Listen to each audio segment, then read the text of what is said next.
জানের থেকে বেশি ভালোবেসে আদবের সাথে মেনে না নিতে পারবেন। লা ইউমিনু আহাদুকুম হাত্তা আকুনা আহাব্বা ইলাইহি মিন ওয়ালিদিহি ওয়া ওয়ালাদিহি ওয়ান নাস আজমাইন।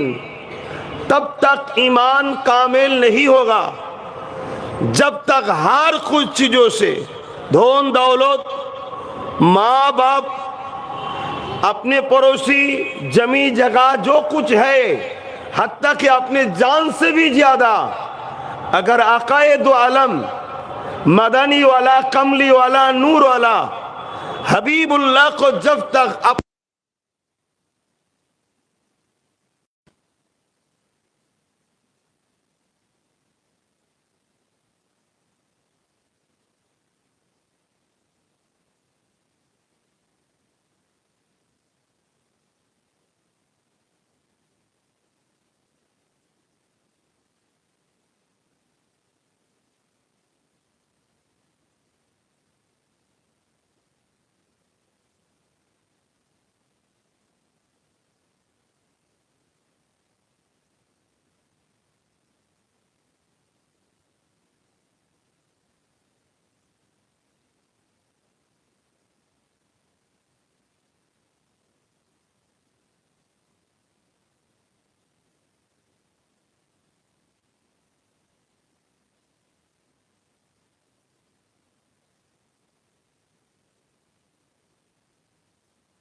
का हमारे नबी के लिए हर कुछ हमारे नबी के लिए खुदा ने बनाए हैं। अगर उस नबी का उम्मती है, गुलाम है, तो डर किस बात की है? हर जगह सच बात बुलंदी के साथ बोलना चाहिए। बोलिए सुभान अल्लाह। अरे इस्लाम किसको कहते हैं यही तो मालूम नहीं हम सबको। আমরা মনে করি ইসলাম মানে দাড়ি টুপি, নামাজ, রোজা, হজ, যাকাত, মসজিদ, মাদ্রাসা। না, ইসলাম আমান নাম, ভাইচারার নাম, इंसाफের नाम, इंसानियतेর नाम, जस्टिसের नाम। खुदा तो इंसान को खाना खिलाना इंसान में सबसे अफजल काम है। बोलिए सुभान अल्लाह। एक गैर इस्लाम आके आका से पूछे इस्लाम में सबसे आला काम क्या है? आका ने फरमाया जो भूखा है उसे खाना खिलाओ। उस गैर इस्लाम ने फरमाया अगर वो भूखा गैर इस्लाम है तो आका ने फरमाया मैंने तो इंसान कहा, इंसान का क्या धर्म है उसके पास है। इंसान जो है वो अगर भूखा है तो उसको खाना खिलाओ। इस्लाम का सबसे आला काम है, सबसे अच्छा काम है। बोलिए सुभान अल्लाह। इसी का नाम इस्लाम है। तो भाई रामार সেই ইসলামের নবী হযরত প্রফেট মুহাম্মদ সাল্লাল্লাহু আলাইহি সাল্লাম কি আজ আমরা ভুলতে চলেছি। আমরা শুধু জবানে মোহাব্বত করি, হাকিকাতে আমাদের আখলাকে, আমাদের জিন্দেগিতে আমার রাসূলের সুন্নাত নাই। আমি যদি জিজ্ঞেস করি রাসূলকে কারা ভালোবাসেন, আমরা সবাই হাত উঠাবো। কেউ এমন নাই যে হাত উঠাবে না। কিন্তু রাসূলকে সবাই ভালোবাসি আমরা, কিন্তু নবীর প্রকৃত প্রেমিক কারা? सच्चा रसूल की प्रेमी कौन शख्स है? हर से तो कहते हैं, हर शख्स तो कहते हैं मैं आका की मोहब्बत करने वाला हूं, मगर सच्चा आका की मोहब्बत करने वाला कौन है? आका ने खुद फरमाया मन अहब्ब सुन्नती, जो हमारे सुन्नत को मानते हैं, फक़द अहब्बनी, वो शख्स हमको मोहब्बत किए हैं। तो आका की सच्चा परफेक्ट मोहब्बत करने वाला वो शख्स है जो आका की सुन्नत को मानते हैं। सुन्नत किसको कहते हैं? जो हमारे नबी की काम है, नबी जे काज करेছে ওটাই নবীর সুন্নাত। তাহলে প্রকৃত নবীর প্রেমিক তারা যারা নবীর সুন্নাতকে ভালোবাসে। আর নবী সুন্নাতকে যারা ভালোবাসে, নবী বলল তারা আমাকে ভালোবাসলো, আর নবীকে যারা ভালোবাসে কানা মাই ফিল জান্নাত, তারা নবীর সঙ্গে আল্লাহর জান্নাতে যাবে। জোরে বলুন সুবহানাল্লাহ, আরো জোরে বলুন সুবহানাল্লাহ। আল্লাহ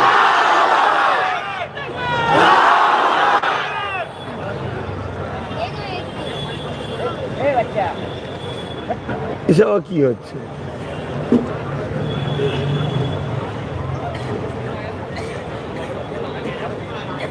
আমি খুব ভালো ছেলে, আবার খুব খারাপ ছেলে। এটা আমার রসুলের মাহফিল, কোরআন সুন্নাহর মাহফিল, কলা হালাকা জিকির, আল্লাহ জিকিরের আলোচনার মাহফিল। এখানে মন এদিক ওদিক করলে শুধু কাবিরা গোনা নাই, হতে পারে ইমান থেকেও চলে যেতে পারে। এটা এমন সেন্সিটিভ জায়গা, আসিনি করিনি আসেন না তবু আলাদা জিনিস।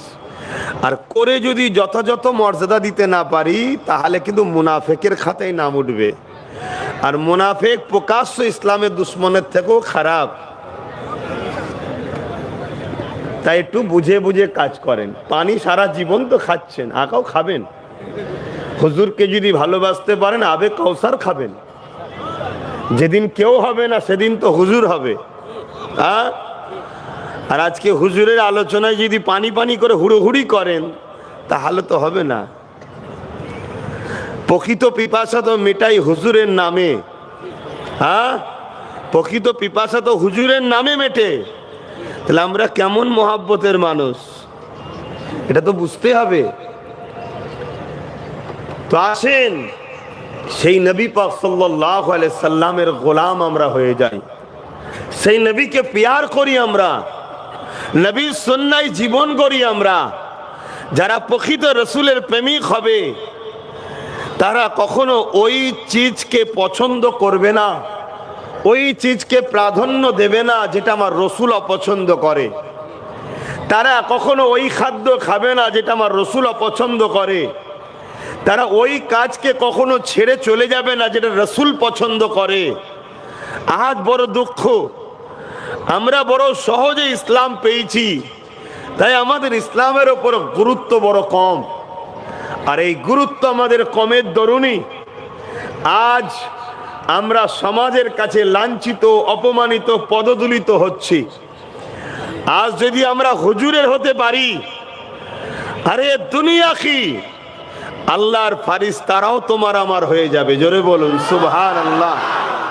আর হুজুরের গোলাম যারা হয় তারা কখনো পুরাতন হয় না, তাদের কখনো স্থান মর্যাদা খাটো হয় না, তারা কখনো বেউজ্জতি হয় না।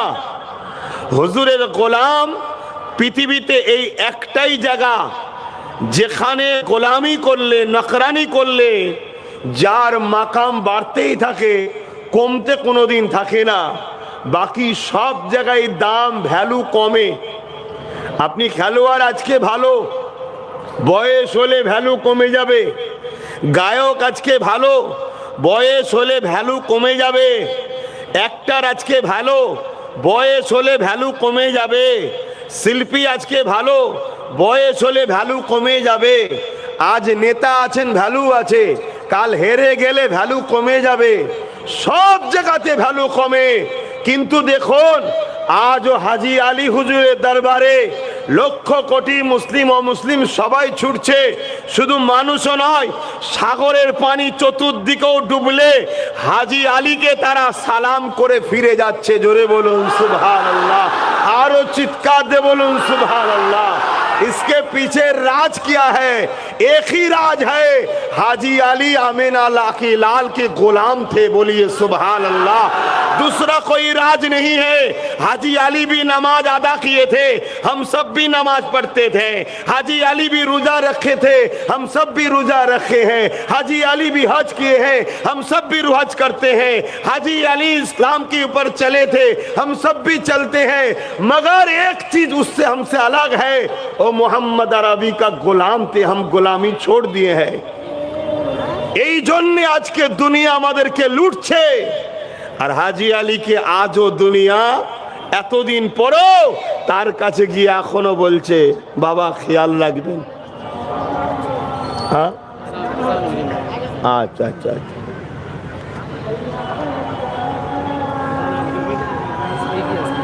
ठीक है ठीक ना ना ठीक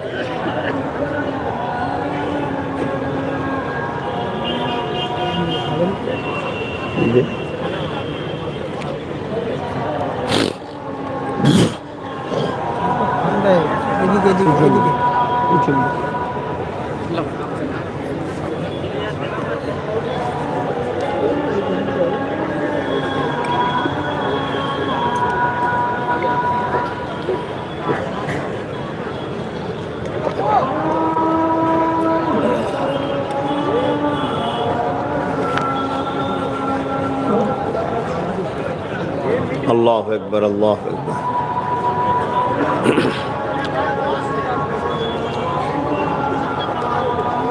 اللهم رب هذه الدعوة التامة الصلاة والسلام على محمد الوسيلة الفضيلة إنك لا تقول درود الشريف اللهم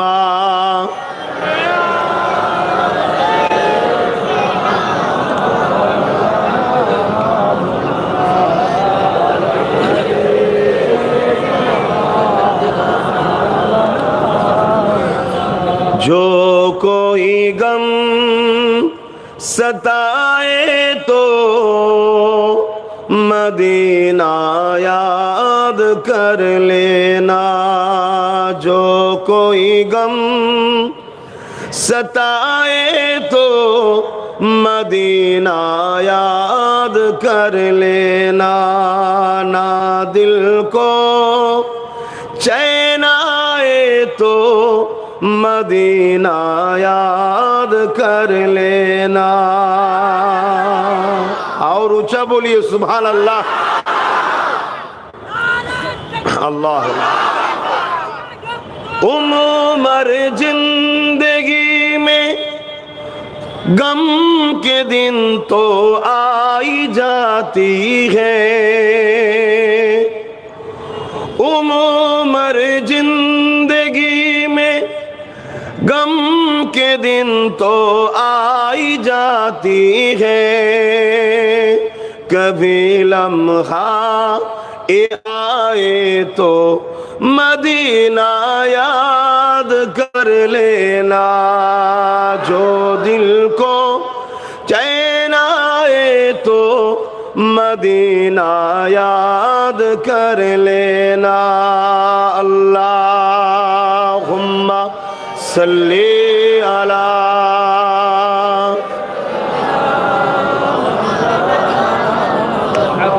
वला आली।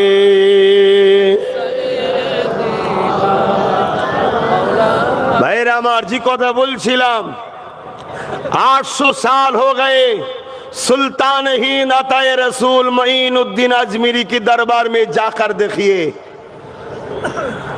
800 साल हो गए गुजर गए, आज तक गरीब नवाज के दरबार में जाकर देखिए। हर मजहब का हर धर्म का लोग जाके गरीब नवाज के दरबार में हाजिरी दे रहे, इसीलिए क्योंकि वो पुराना नहीं होते, क्योंकि मोहम्मद रसूल का गुलाम थे। बोलिए सुभान अल्लाह और ऊंचा बोलिए सुभान अल्लाह अल्लाह अकबर। নবীর গোলাম হন। যুবকেরা যেখানেই থাকো, কাজে থাকো, কর্মে থাকো, দেশে থাকো, বিদেশে থাকো, যেখানেই থাকো, বাস জেহেনের মধ্যে রেখে দিও তুমি মোহাম্মদ আরবি সাল্লাল্লাহু আলাইহি সাল্লামের গোলাম। তুমি দিনের পাহারাদার। যতদিন বাঁচবে এই মাকসাদ নিয়ে বাঁচবে যে আমি রসুলের দিনের পাহারাদার। আমি যাই করি আমার রসুলের দিনের দিকে আমায় খেয়াল রাখতে হবে। প্রথম খেয়াল নিজেকে রসুলের দিনের উপরে চালানো, দ্বিতীয় রসুলের দিনের উপরে কোনো ধুলোবালি যদি কেউ ফেলতে চায় সেটাকে ডিফেন্স করা, এটাকে মাথায় রাখতে হবে। শান বেজে যাবে। খেয়াল করে দেখো ওই যে হাফসি প্রত্যেকের মুখে মুখে আজও বলছে বেলাল বেলাল বেলাল বেলাল রাদিয়াল্লাহু তাআলা। রাসূল পাক সাল্লাল্লাহু আলাইহি সাল্লামের যখন গোলাম হলো, এই দুনিয়াতে মুহাম্মদ রাসূলের কদমে গোলামি কুরবান করেছে, সেই দিন থেকে হাফসি দেশের মানুষকে অন্য জায়গা থেকে আলাদা শ্রদ্ধা করা হয়। জোরে বলুন সুবহানাল্লাহ, আরো জোরে বলুন সুবহানাল্লাহ। ভাবছো, বলো তোমার আমার আব্বা মারা,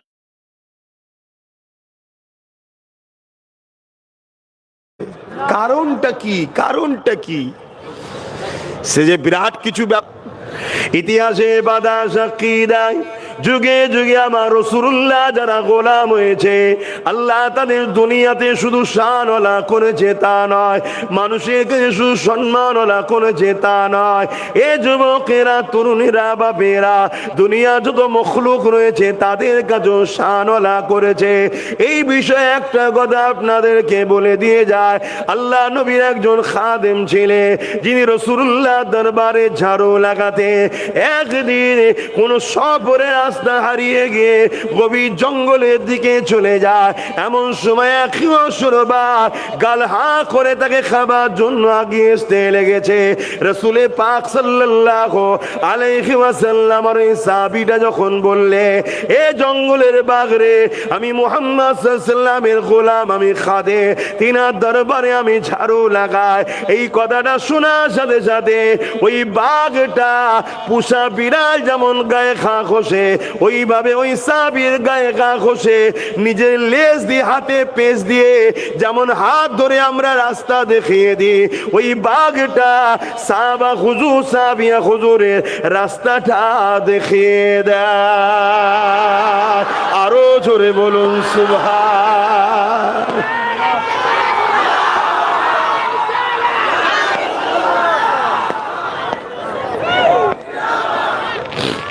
জিন্দাবাদ।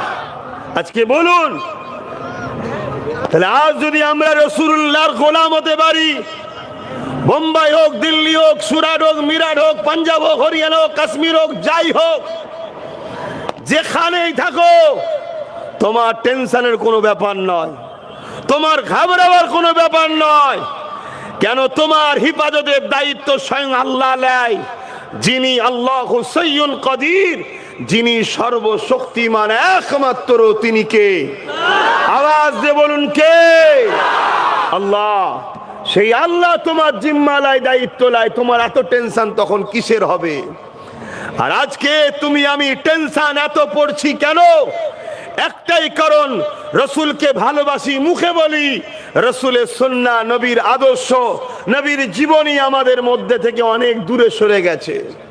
আর এটা এমনি এমনি সরে যায়নি, আমাদেরকে দুই দিক থেকে রসুলকে সরানো হয়েছে। তথাকথিত এক ব্যক্তি, এক দল ব্যক্তি রসুল্লি আমাদেরকে শিখাতে চায় না, জানাতে চায় না, আর আরেক দল যারা আমাদেরকে দুনিয়ায় লোভ লালসা, গান, ফাংশন, যাত্রা, জুয়া, সিনেমা, নানা রকম ঘুষ টুসের মধ্যে জড়িয়ে দিয়ে আমাদেরকে রসুল থেকে সরিয়ে দিচ্ছে। আমরা ভাবছি বেশ ভালোই হচ্ছে। না, আখেরাত তো অন্ধকার হচ্ছেই হচ্ছে, দুনিয়াও তোমার আমার বরবাদ হতে লেগেছে। এখনো সময় আছে। সামনে যতগুলো যুবক আছে যারা আমার কথা বুঝতে পারছেন, সবার উদ্দেশ্যে একটাই কথা, রাসূলুল্লাহর গোলাম হও, নবীর সুন্নতে জিন্দেগি করো, এই আদর্শ তৈরি করো, হিংসা বন্ধ করো, ভাইচারা তৈরি করো, মানব বন্ধন করো, প্রেম তৈরি করো, দেশকে হুব্বুল আতান, দেশকে ভালোবাসো, এগুলো আমাদের কালচারের জীবনের মধ্যে আনো। পাশাপাশি নামাজের সময় নামাজ, রোজার মাসে রোজা, মালদাররা হজ, যাকাত এবং হালাল ইনকাম করো, হালাল খাও, বাচ্চা পরিবারকে হালাল খাওয়াও, তোমার পরিবার বাচ্চা আদর্শওয়ালা তৈরি হবে। এখন আমাদের জীবনে আনেন, তবেই কামিয়াবি হতে পারবেন, নচেত বরবাদ হয়ে যাবে। ইতিহাসের কথা শোনেন, তার হাদিসের মধ্যে আছে আল্লাহ নবীকে সাহাবা হুজুররা কিভাবে মহব্বত করেছিলেন। এ যুবকেরা, তরুণেরা, বাপেরা, আল্লাহ নবী সাহাবারা নবী পাককে কিভাবে ভালোবেসেছিলেন। রোমের সম্রাট যখন আমার নবী পাকের সাহাবাদের মধ্যে থেকে এমন করে আমার নবী পাকে চিঠি পাঠিয়েছে, আল্লাহ নবী তিনার পক্ষ থেকে একটা দূতকে পাঠিয়েছে, একজন সাহাবা হুজুরকে পাঠিয়েছে। ওই সময় রোমের সম্রাট ওই সাহাবা হুজুরের জন্য সোনার সিংহাসন করে দিয়েছে এবং যে রাস্তা দিয়ে যাবে ওই রাস্তার উপরে যেমন এখানে কার্পেট বিছিয়েছে সেখানে রেশমের মখমল বিছিয়েছে, কেননা আল্লাহ নবীর অনুসরণ এমন করে দুধ আসতে লেগেছে। এ যুবকেরা, তরুণেরা, আল্লাহ নবী সাহাবী যখন নামলেন এই রেশমের কার্পেট দেখার পরে ওই হাত থেকে তরোয়ালকে বার করে এই রেশমের কার্পেটটাকে কেটে দিয়ে সাইডে সরিয়ে দিয়ে পাথরের ওপর দিয়ে হাঁটতে হাঁটতে যেতে লেগেছে। রোমের সম্রাট দেখতে লেগেছে যে মুহাম্মদ সাল্লাল্লাহু আলাইহি ওয়াসাল্লামের অনুসারী কি করতে লেগেছে। আগিয়ে যাবার পরে যে সিংহাসনটা নবীর সাহাবীর জন্য দিয়েছিল ওই সিংহাসনটা ছিল সোনার সিংহাসন। তিনি সোনার সিংহাসনকে সরিয়ে দিয়ে বলল, যদি এমনি কোনো কাঠের সিংহাসন থাকে ওটা নিয়ে আসেন, নাই মাটিতে বসবো। রোমের সম্রাট বলতে লেগেছে, এত ঔদ্ধত্য কেন, এত অহংকার কেন? আল্লাহ নবী সাহাবী বলেছিল, অহংকার নয়, এটা আমার রাসূলুল্লাহ সুন্নাত। নবীর সুন্নাতকে আমরা এত মূল্য দিই, পুরো পৃথিবী যদি এক পাল্লায় রাখা আমার রাসূলুল্লাহর একটা সুন্নতের দাম, মূল্য ভারী আরো বেশি হয়ে যাবে।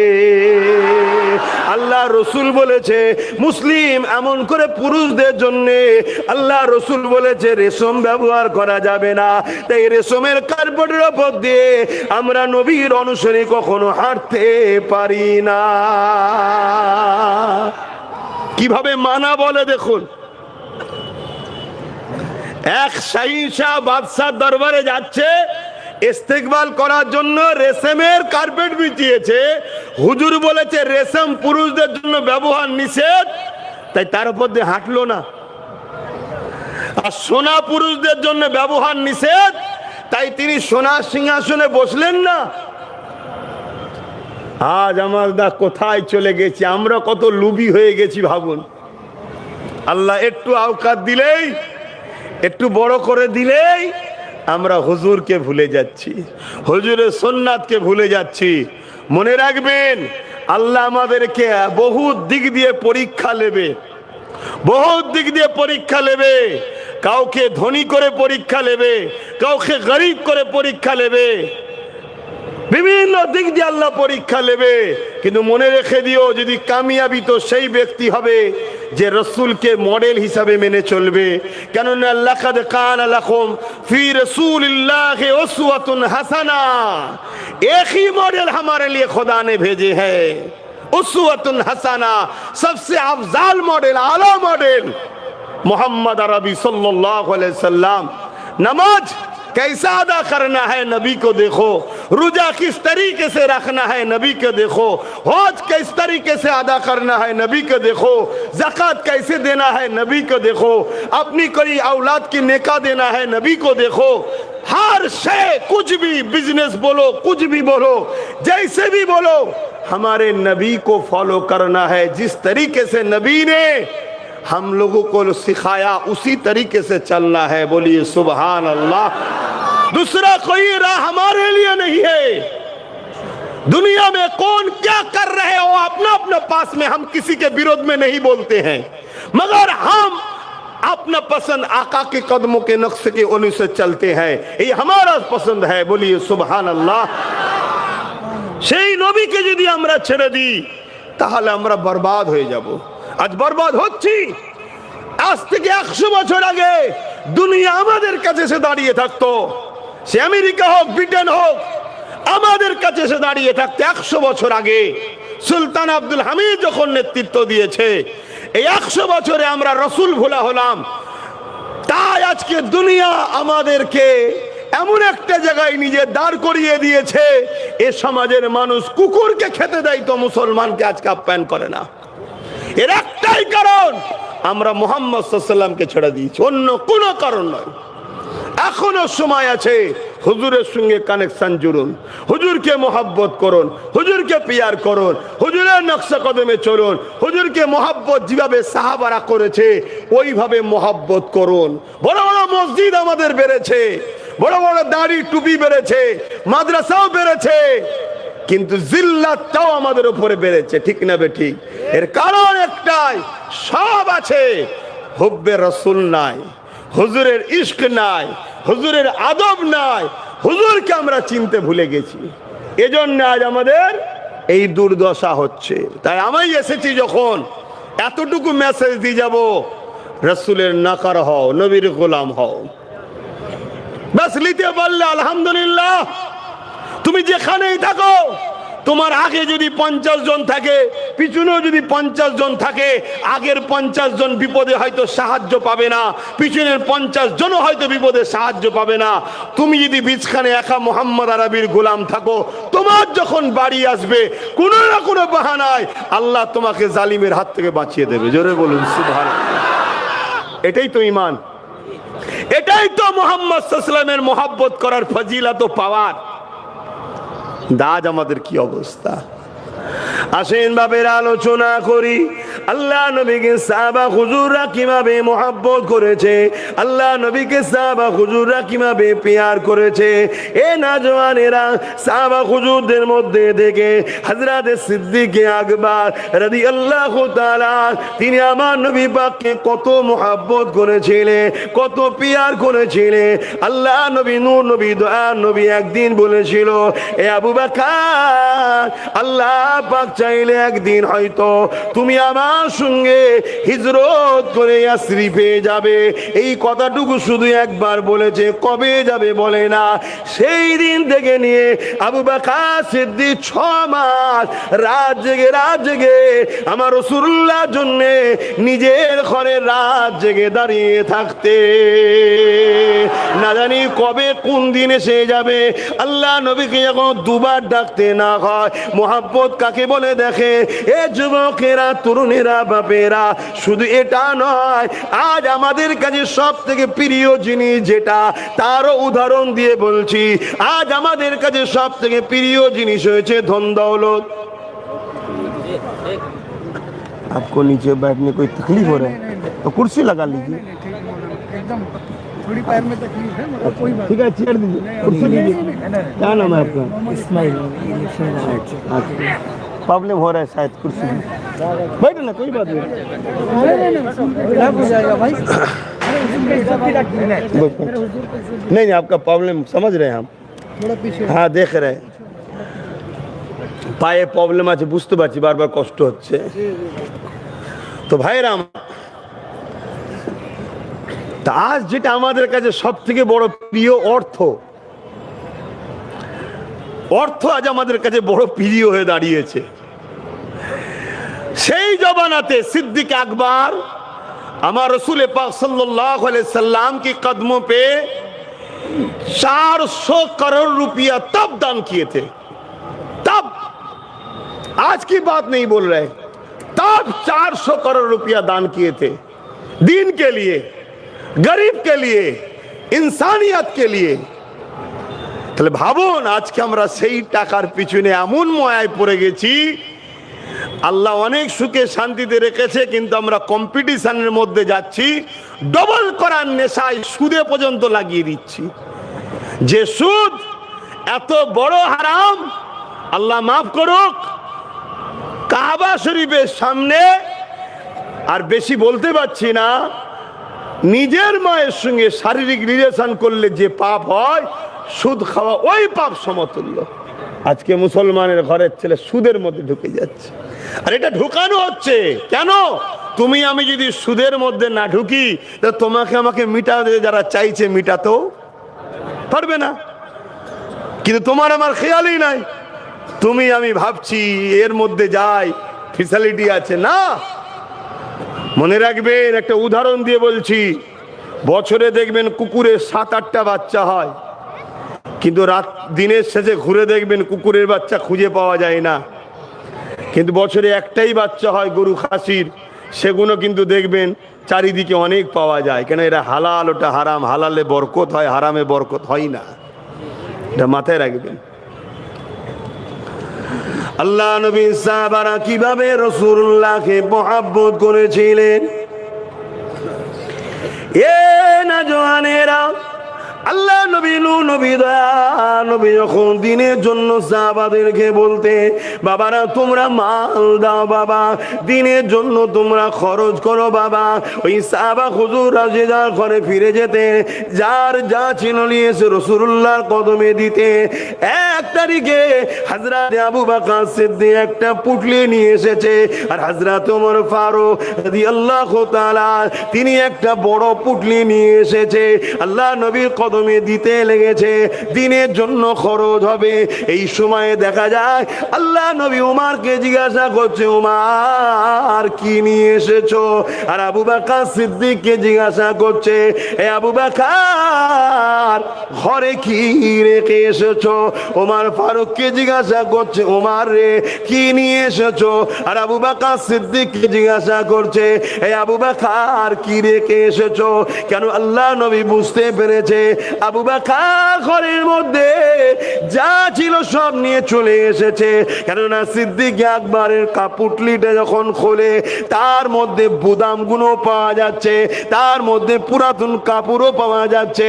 এ থেকে রাসূলুল্লাহ জিজ্ঞাসা করলে, এ আবু বকর তুমি কি রেখে এসেছো ঘরে? হযরতে আবু বকর সিদ্দিক বললে, ইয়া রাসূলুল্লাহ হাবিবাল্লাহ, আমি আমার ঘরেতে আল্লাহ ও রাসূলের রেখে এসেছি।